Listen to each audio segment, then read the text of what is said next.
passed away in his sleep on December the 26th, 2018. So Bryce was a little over 40 years old, a young man. He's survived by his wife of almost 15 years, Amelia, his 1.5-year-old son, Dominic, his 5-year-old daughter, Ellie, his mom and dad, Maida and Douglas, his sisters, Tanya and Megan. And there are others on Amelia's side of the family that cared about Bryce.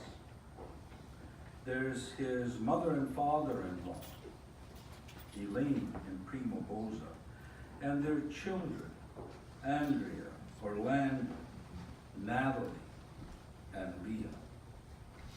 In addition to these family members, there are 8 nieces and nephews that Bryce really cared about. And in turn, there are many friends, brothers and sisters, that cared about Bryce.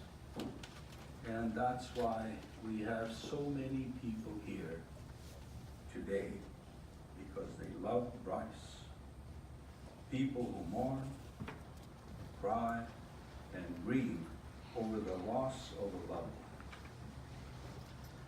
one. At times like this, we all need comfort.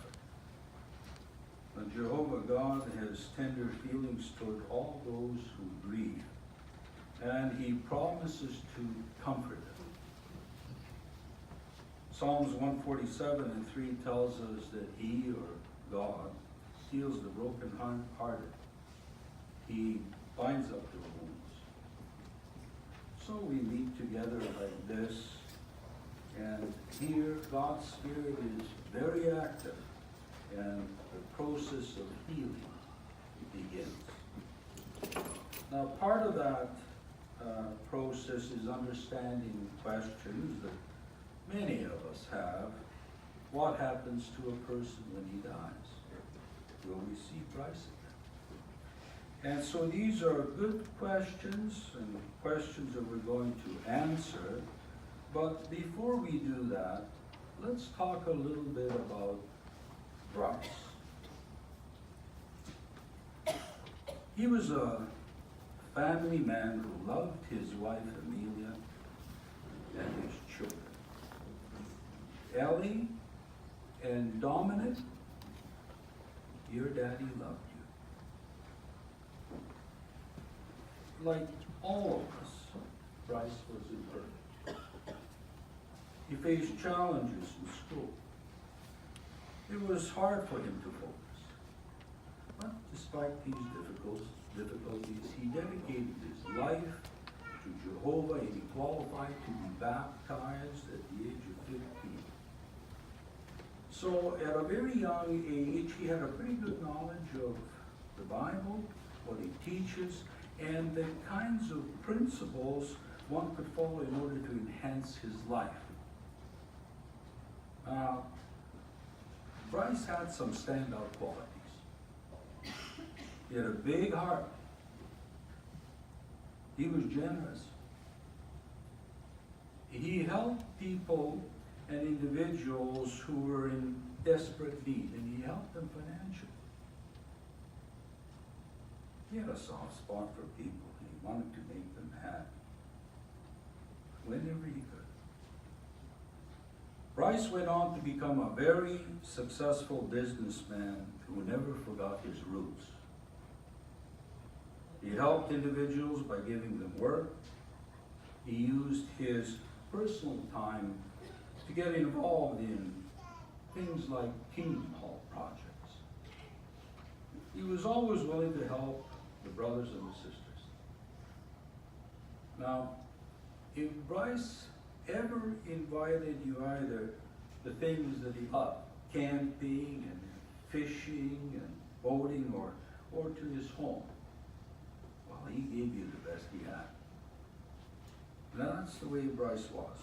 He loved to do all those things right from the heart. But there's one person he especially enjoyed doing all these things with, and that was his dad. He considered his dad his confidant. He considered his dad a friend, and he felt at ease talking to him about anything. And it's a nice thing to remember. There was another side to Bryce, and no doubt you heard about it, the Samaritan story that was aired, you recall, on global news. Now you remember what happened there? Two car thieves were street racing, and they totaled their cars. And now when Bryce came over to help, he figures this is an emergency situation. He had his kit and everything else. And the two culprits, when they saw him, they bolted. And they ran away. Now Bryce became understood what was really going on, and he went after them. And he brought one of the men back to the scene. Now, later, when the reporter asked why he did that, he responded, I want to quote to you what he said. And this is a quote. It put a lot of people in danger. If I had my daughter in my car, they could have killed someone. Now, those words revealed a lot about how Bryce felt about his family. When he came to his spiritual life, Bryce had memorable moments, and Amelia spent a little time with me and shared some of these with me, and I'd like to share some of them with you. For example, he had 2 Bible studies, one of which became baptized and currently serving Jehovah. He loved studying with his family, particularly his children. He prayed for them, and he prayed with them. She also indicated that he really opened up in Capitol Hill congregation. And there are many of you here from there now. Because, you know, he really loved his early morning witnessing with, Amelia mentioned some of these brothers. But you know who you are. He just loved that in the early morning and spending times with the brothers and witnessing. And you know, he understood the Bible message. And he enjoyed talking to others informally about it. There wasn't a scared bone in Bryce's body. He was bold, a bold witnesser of Jehovah, and he wanted others to enjoy the things that he understood from the Bible. Now, what exactly did he understand? For one, Bryce understood that death was not part of God's original purpose. Death is a direct result of the disobedience of our first parents, Adam and Eve. All of their offspring, including us, well, we inherited a flaw, referred to in the Bible as sin. The result is death. Now here's the way the Bible puts it in Romans chapter 5 and verse 12. It says there, that is why just as through one man's sin entered into the world, and death through sin, and so death spread to all men, because they had all sinned. Put another way, the price we pay for sin is death. Now, what does the Bible teach us about the condition of the dead? Where do we go when we die? Is there a hope of seeing our loved ones like Christ again? Now, some people have the idea that the soul really does not die, but is released and goes to heaven. That's not a Bible teaching. Christ didn't believe that. In Ezekiel chapter 18 and 4, it simply states there, quote, "The soul who sins is the one who will die." The person is the soul, and hence we understand that the soul actually dies. Where does the person go? Now, wouldn't you agree that God knows best, and he can answer that question? So listen to what God or Jehovah told Adam.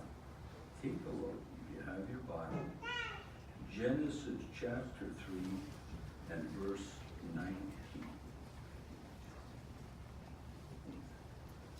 Jehovah is speaking, and he says to Adam, "In the sweat of your face you will eat bread." Notice this, "until you return to the ground. For out of it you were taken, for dust you are, and to dust you will return." So when a person dies, he returns to the ground and is not conscious of any pain or suffering. Now we know that's true because of what Ecclesiastes chapter 9 and verse 5 tells us. It says there, "For the living know they will die, but for the dead, they know nothing at all." So Bryce is at peace and not suffering in any way. Of course, we wonder, well, is that the end? Well, no, because God has provided a way out. God will not forget Bryce.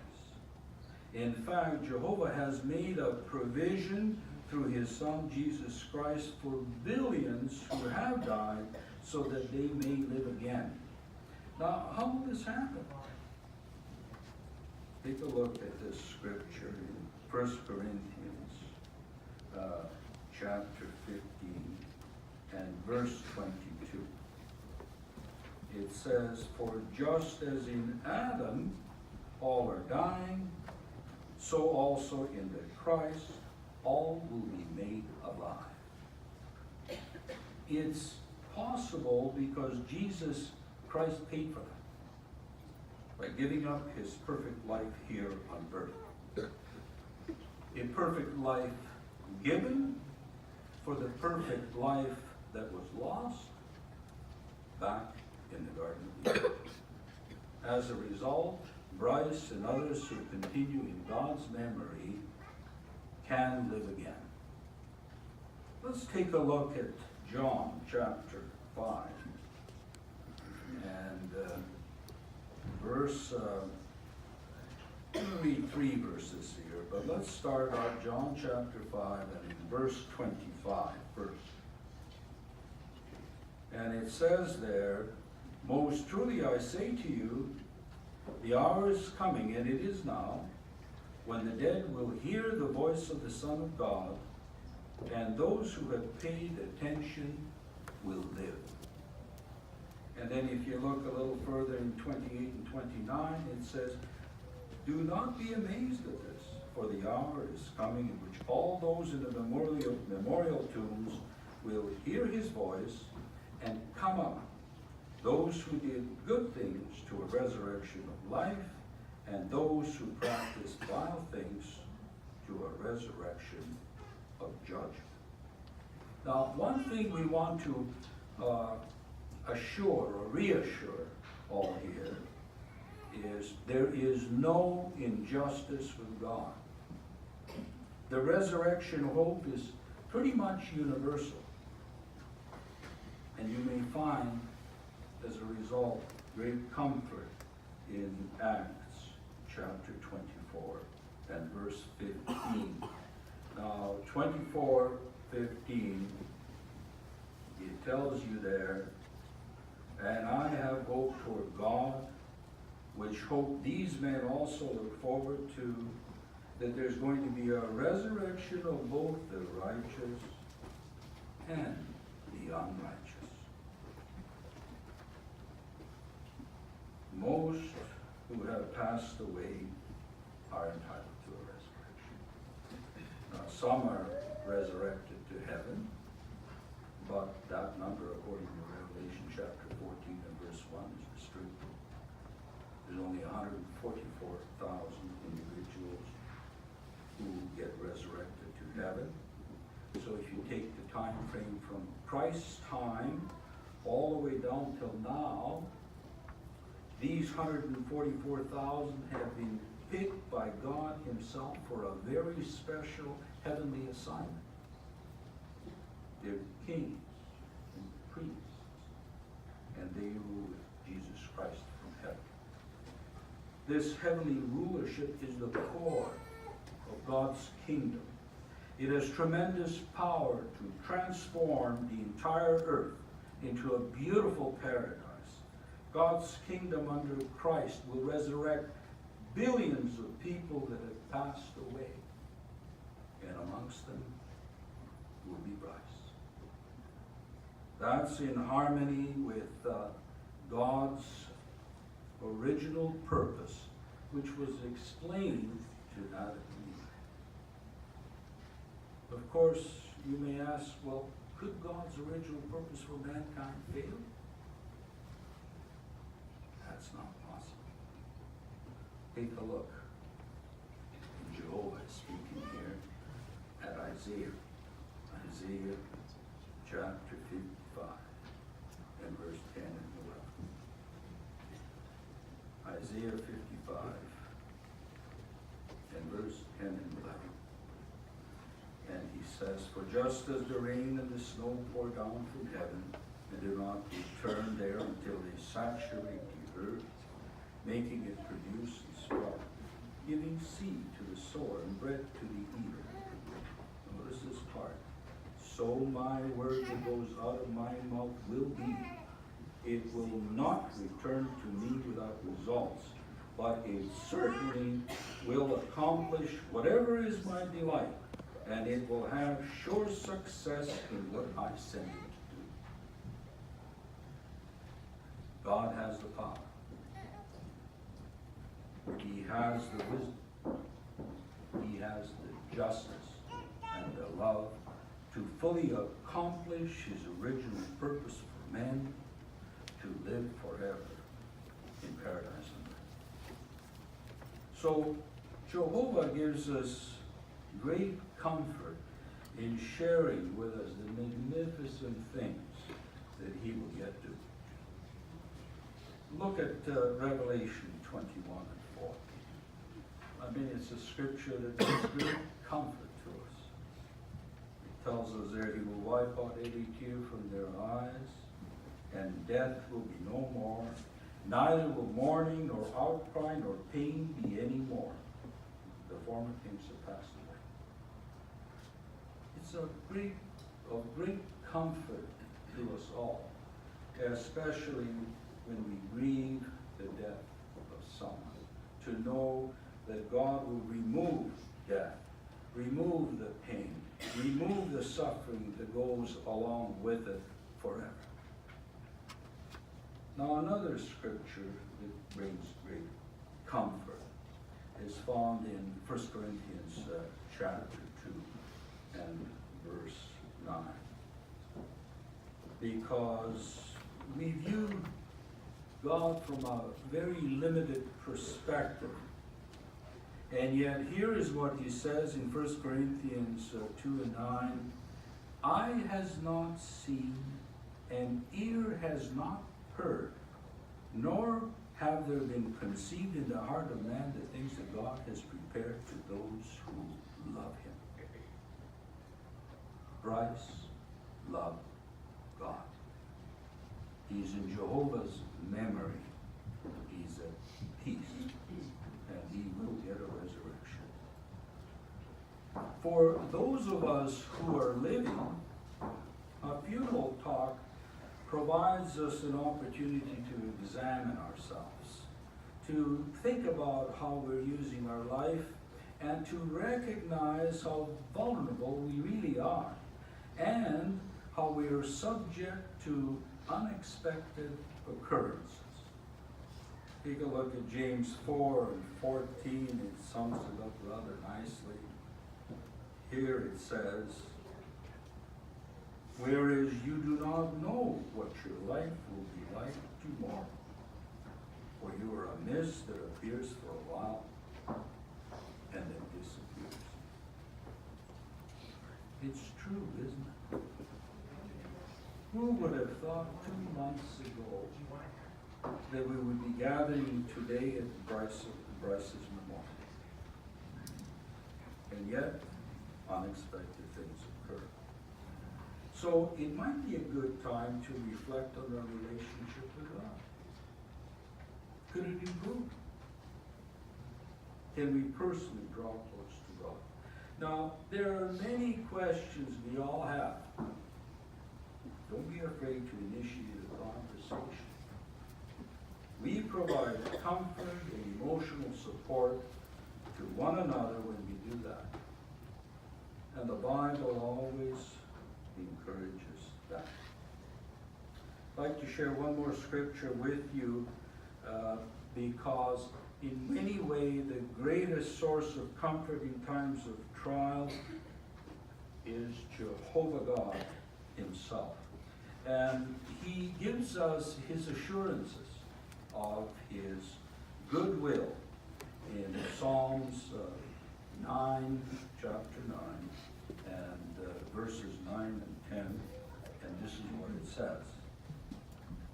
Jehovah will become a secure refuge for the oppressed, a secure refuge in time of distress. Those knowing your name will trust in you. You will never abandon those seeking you, O Jehovah. So this brings our talk to an end, and on behalf of the family, we'd like to invite all of you to stay a little bit with us and enjoy a few of the goodies, some coffee, cookies, and what have you. And to conclude our program here, if you're in a position to stand, please do so. And we will sing Psalm 139, and after the song, we will invite Brother Bill Caldwell to close with the word of prayer. So, Psalm number 139. And if you can't stand, please do so.